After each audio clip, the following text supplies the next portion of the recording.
আপনার কি কখনো মনে হয়েছে আমি মনে হয় মুনাফিক হয়ে গেছি? জহরের সালাদটা পড়ার দরকার ছিল 12:15টার মধ্যে, 2:30 বেজে গেল, পড়তে পারলাম না, মনে হয় মুনাফিক হয়ে গেছি। এরকম কার কার হয়েছে এ যাবৎ জীবনে? হাত তোলেন তো। সত্যি কথা বলছেন তো? আমার বিশ্বাস হয় না। হতে পারে, হতে পারে, কিন্তু কথাটা কিন্তু খুব, হাত তুলেছেন আমি না দেখলেও কে দেখেছেন? সাবধান। সত্যটা বললে আলহামদুলিল্লাহ, মিথ্যাটা বললে আমি ইন্নালিল্লাহ বলবো না, আমি বলবো না কিন্তু, কারণ এটা সাক্ষী। আমি বলতে চেয়েছি, আপনার কোনোদিন মনে হয়েছে কিনা আমি এত খারাপ মানুষ হয়ে গেলাম কেন? এইভাবে গালি দিলাম আমি, আমার মুখ থেকে এত খারাপ ভাষা বের হয়। আমি মুমিন না, আমি মুনাফিক। যতদিন নিজেকে মুনাফিক না মনে করবেন ততদিন মুমিন হতে পারবেন না, পারবেন না। আগে নিজেকে মুনাফিক মনে করতে হবে, ওই দিন আপনি 100% মুমিন হতে পারবেন। কোনোদিন আপনার মনে হয়নি, আমি বুঝাই দিব। মুনাফিক মনে করবো কেন? হামজাকে চিনেন? হামজা রাদিয়াল্লাহু আনহু, তিনি শুনেন আল্লাহ রাসূল সাল্লাল্লাহু আলাইহি ওয়াসাল্লামকে বলছেন, নাফাকতু ইয়া রাসূলুল্লাহ, নাফাকতু ইয়া রাসূলুল্লাহ, আল্লাহ রাসূল মুনাফিক হয়ে গেছে। হামজা ইবনে আবু তালিব, আপনি চিন্তা করতে পারছেন?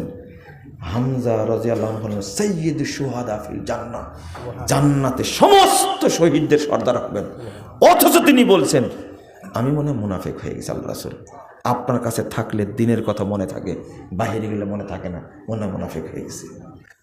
ইবনু আবি মুলাইকা রাহিমাহুল্লাহ তিনি বলছেন, বিখ্যাত তাবী, সহিহ বুখারীর 48 নম্বরের হাদিসটা অধ্যায়ে খুঁজতে গিয়ে দেখবেন, আদরাকতু সালাসিনা রাজুলাম মিন আসহাবিন নবী সাল্লাল্লাহু আলাইহি সাল্লাম কুল্লুহুম ইয়াখাফুন নিফাক আলা নাফসি। আমি 30 জন সাহাবীর সাক্ষাৎ পেয়েছি। বিরাট তাবী, কিন্তু 30 জন সাহাবীকে পেয়েছে। 30 জনকে পেয়েছি, 30 জনই মনে করতেন আমি মনে মুনাফিক হয়ে গেছি। আপনি কি বুঝলেন কথাটা? আপনি মুনাফিক নিজেকে মনে করলে জাত চলে যাবে? শুধু তাই না, আমি বলেছি, কথার মনোযোগ দিয়ে শুনুন। ওমর রাদিয়াল্লাহু আনহু একদিন শুনলেন যে রাসূল সাল্লাল্লাহু আলাইহি সাল্লাম হুযায়ফার কাছে মুনাফিকদের একটা তালিকা দিয়ে গেছেন। কে শুনলেন? ওমর রাদিয়াল্লাহু আনহু শুনলেন, গোপনে তালিকা দিয়ে গেছেন হুযায়ফা রাদিয়াল্লাহু আনহুর কাছে। তখন শুনেই হুযায়ফা রাদিয়াল্লাহু আনহু চলে গেছেন ওমর রাদিয়াল্লাহু আনহু, গিয়ে বলছেন যে হুযায়ফা, একটা কথা শুনলাম, খুব গোপন কথা। কি কথা বলেন? তোমার কাছে নাকি আল্লাহ রাসূল মুনাফিকদের তালিকা দিয়ে গেছে, দেখো তো ওই তালিকায় আমার নাম আছে কিনা। আপনি কি বুঝেছেন কথা? শেষ হয়নি কথা, কিন্তু বুঝে না। মাত্র 12 থেকে 15 জনের তালিকা। কয়জনের? আপনি কি মনে করছেন হুযায়ফা দেখতে ভুল করেছে? মনে নাই? বলেন না, মুস্কি হাসেন শুধু, কারণ গোপন রেখে গেছেন যে বলেন না। আরও টেনশনে পড়ে গেছে। দুইটা দিক মনে হয় আছে, হুযায়ফা মানে লজ্জায় আমাকে বলতে পারছে না, বুঝেননি কথা? আবার ও হাসে, মানে আছে মনে হয়, কিন্তু আল্লাহ নবী যেহেতু গোপন রাখতে বলেছেন, ও বলছে না, গোপন রাখছে। কথা কি বুঝতে পারছেন? ওমর রাদিয়াল্লাহু আনহু ভাবছে, আবার একদিন গেছেন, হুযায়ফা তো বললে না ঘটনা, তুমি একটু বলো ওই তালিকায় আমার নাম আছে কিনা। এরকম যায় রাজ্যে। খেয়াল করেন, আল্লাহর নবী মারা গেছেন, ওমর রাদিয়াল্লাহু আবু বকর রাদিয়াল্লাহু আনহু মারা গেছেন, এখন যুগ হলো ওমরের, তিনি খলিফা। এর মাঝে জেনে ফেলেছেন, তালিকা গোপনে রেখে গেছেন, ওনার মাথার কাজ করে না। যদি থাকে তুমি আল্লাহর কাছে আরো মাপ চাইবো, আল্লাহ তুমি আমাকে ক্ষমা করে দাও, কিন্তু তালিকা দিয়ে দিন যে কে ফাইনাল, মুহাম্মদুর রাসূলুল্লাহ সাল্লাল্লাহু আলাইহি ওয়াসাল্লাম। একদিনের ঘটনা। একদিন এক সাহাবীর জানাজায় গেছেন। ওই জানাজায় আমিরুল মুমিনিন ওমর রাদিয়াল্লাহু আনহু উপস্থিত, ওই জানাজাতে হুযায়ফা রাদিয়াল্লাহু আনহু উপস্থিত। কথা বুঝতে পারছেন? যে জানাজায় খলিফা উপস্থিত, লোকটাকে আপনার মতো জবদুল, বুঝেননি কথা? কেমন শ্রেণীর মানুষ মানুষটা, কেমন? হুযায়ফা উপস্থিত, তো বলছে তাল তাল ইয়া আমিরুল মুমিনিন, তাল ডাকছেন। কানে কাছে গিয়ে বলছে ইন্নাহু মিনহুম, ইন্নাহু মিন উলাইকা, ওদের মধ্যে এ একজন। বলে দিলেন আমিরুল মুমিনিন, ওদের মধ্যে এ একজন, ইন্নাহু মিনহুম, যে মরে গেছে, যারা জানাজা পড়তে ওদের মধ্যে একজন। এবার ওমর রাদিয়াল্লাহু বলছেন নাশাত্তুকাল্লাহ, হুযায়ফা তোমাকে আল্লাহর কসম দিয়ে বলছে আনা মিনহুম। আচ্ছা ও গেছে গেছে, আমি কি তাদের মধ্যে? তুমি এখন বলো, আল্লাহর কসম দিয়ে বলছে, বলতেই হবে তোমাকে আজকে, আমিও কি তাদের মধ্যে? তখন ওমর রাদিয়াল্লাহু আনহুর ভয়টা আরো বেশি হয়ে গেছে। এই যদি মুনাফিকদের তালিকায় থাকে, তাহলে আমারও থাকা কি? ধরে ফেলেছেন। নাশাত্তুকাল্লাহ, আল্লাহর কসম দিচ্ছি, বলো আজকে, আজকে তুমি বলো, যেহেতু একজনটা বলে দিছে, আজকে বলতে হবে। দেখেন, চিন্তা করেন, ওনার তালিকায় নাম আছে মুনাফিকের, সেইটা নিয়ে ওমরের চিন্তা নাই, নিজেরটা বড় সাথে সাথে বলতে নাশাত্তুকাল্লাহ, আল্লাহর কসম দিয়ে বলছে, বলো আমার নামটা আছে কিনা। তখন হুযায়ফা রাদিয়াল্লাহু আনহু বলছেন আপনার চেয়ে ভালো মানুষ আমি কাউকে মনে করি না, আপনার নামটা নাই। আচ্ছা ওইটা পরের ব্যাপার।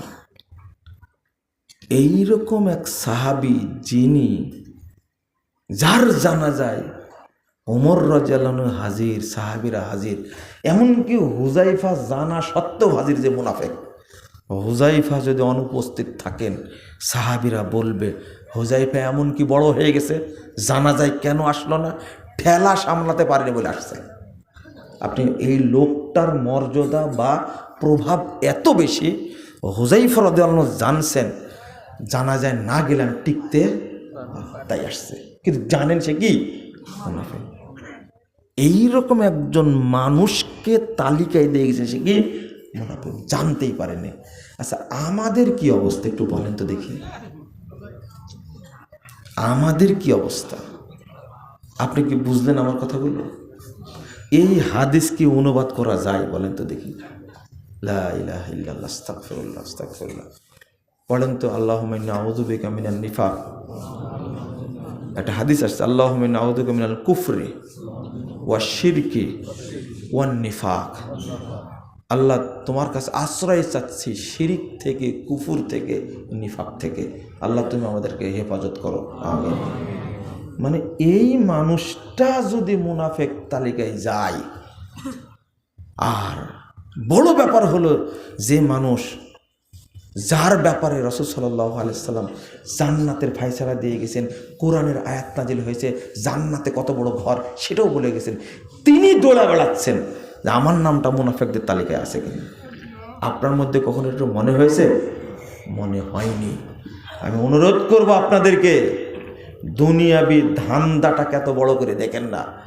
পরকাল আপনার হবে, জান্নাতে আপনাকে যেতেই হবে, এই চিন্তাটা করতে হবে। কবরে আপনাকে যেতেই হবে, হিসাব দেওয়াই লাগবে। কবরের আযাব থেকে বাঁচার একটা ছোট্ট পথ, 2 নম্বর, 2টা কাজ হবে। আপনি আউয়াল ওয়াক্তে সালাত পড়লে আপনার ভিতরে নিফাক ঢুকবে না। 2, ইমাম ইবনুল কাইয়িম রাহিমাহুল্লাহ বলছেন, যে ব্যক্তির মধ্যে সালাতের অভ্যাসে সচেতনতা আছে, ওই ব্যক্তির মধ্যে নিফাক ঢুকবে না। 2, যে ব্যক্তি আউয়াল ওয়াক্তে সালাত আদায় করবে, তার কবরের আযাব হবে না, হবে না। রাসূল সাল্লাল্লাহু আলাইহি ওয়াসাল্লাম আউয়াল ওয়াক্ত কখন? টাইম হয়েছে 10 থেকে 15 মিনিটের মধ্যে, 15 থেকে 20 মিনিট সালাত আদায় করে নেবেন। 11:58 টাইম হয়েছে আজকে জহরের, 11:58 পড়েছেন কয়টায়? কয়টায়? একটাই, কোন একটাই? আমার লোকতে, তাই না? কি সুন্দর সালাত। 11টা 58 ওয়াক্ত হয়েছে, আজান 11টা 58 হবে। 20 মিনিটের মধ্যে সালাত আদায় করে নেবে। কথা কি বোঝা গেছে? আমার কথা জাতিকে খেতাই, জাতির কি দরকার? আপনার জাতির চিন্তা করতে গেলেন কেন? ওই জাতি ডেকে নিয়ে চিন্তা করতে গিয়ে এখন দিল্লিতে বসে আছে, এটা কি জানেন আপনি? হ্যাঁ, তা তো বুঝবেন না আপনারা। জাতিকে নিয়ে চিন্তা করবেন কেন? আগে নিজে আপনি চিন্তা করবেন কেন? জাতিকে নিয়ে চিন্তা করে সরকার, আপনি আপনার পরিবার নিয়ে চিন্তা করেন। নিজেরই ঠিক ঠিকানা নাই, আর চিন্তা করবে কাকে নিয়ে? জাতিকে নিয়ে। রাগ করেন না, সিদ্ধান্ত আপনাকেই নিতে হবে, আপনাকেই নিতে হবে। কোনো না কোনো ব্যক্তিকে ভূমিকা নিতে হবে। রাসূল সাল্লাল্লাহু আলাইহি ওয়াসাল্লাম বলছেন, এদা উদখিলাল মাইয়াতুল কবরা, কবরে যখন মাইয়াতকে রাখা হবে, মুসসিলাতে শামসুলা, সূর্যের আলো কমিয়ে দেওয়া হবে, আসরের টাইম হয়ে যাবে।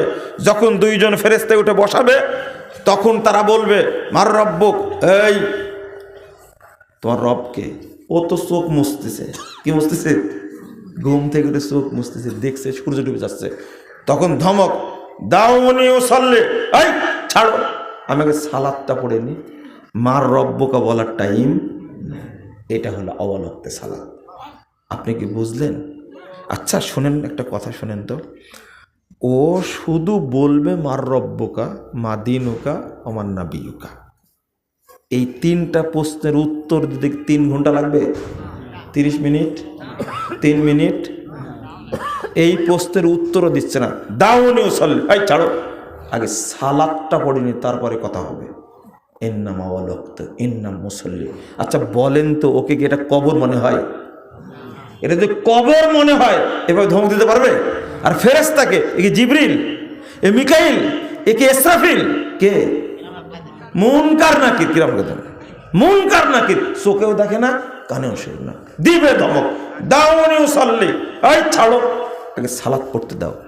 মার রব্বুকা, তোমার রবকে? উত্তর কি? আল্লাহ। এই কথাটাও বলা যাবে না, টাইম হয়ে যাবে, আগে সালাত। আমি কি বুঝাতে পারলাম আপনাকে? তখনই আপনার কবরের আযাব হবে না। কি আশ্চর্য ব্যাপার! অমা দিন বলার টাইম নাই, যখনই বলছে মার রব্বকা, তখন দাউনি উসাল্লি, এই তোমরা ছাড়ো, আগে সালাত পড়ে নি, দেখো না সূর্য ডুবে যাচ্ছে। এর নাম মুসাল্লি। জীবনে মনে হয়েছে আপনাদের? 6টা গুণ যাদের মধ্যে পাওয়া যাবে, 6টার কোন একটা, তারা হলো মুনাফিক মুসল্লি।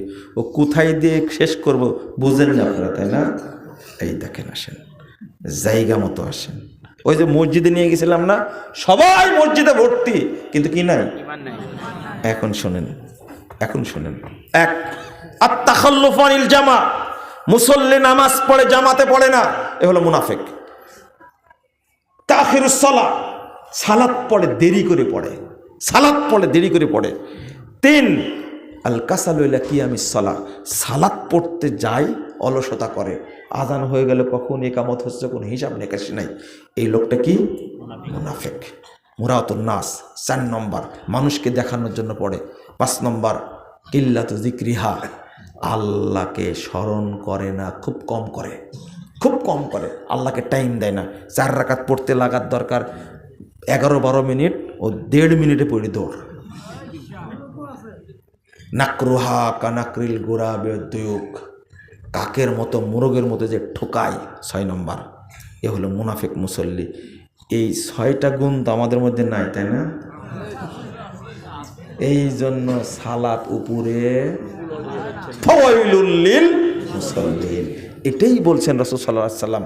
সাহাবীরা বলতেন ফাওয়াইলুল লিল মুনাফিকিন, যারা মুনাফিক মুসল্লি তাদের জন্য স্পেশাল জাহান্নাম অয়েল, স্পেশাল জাহান্নাম অয়েল। এই জন্য কবুল হয় না। আমরা যেন বুঝতে পারি, আল্লাহ যেন আমাদের বোঝার তৌফিক দান করেন, আমিন। জাযাকুমুল্লাহ খায়রান। আল্লাহ যেন আমাদের মুনাফিকের গুণ থেকে হেফাজত করেন, আমিন।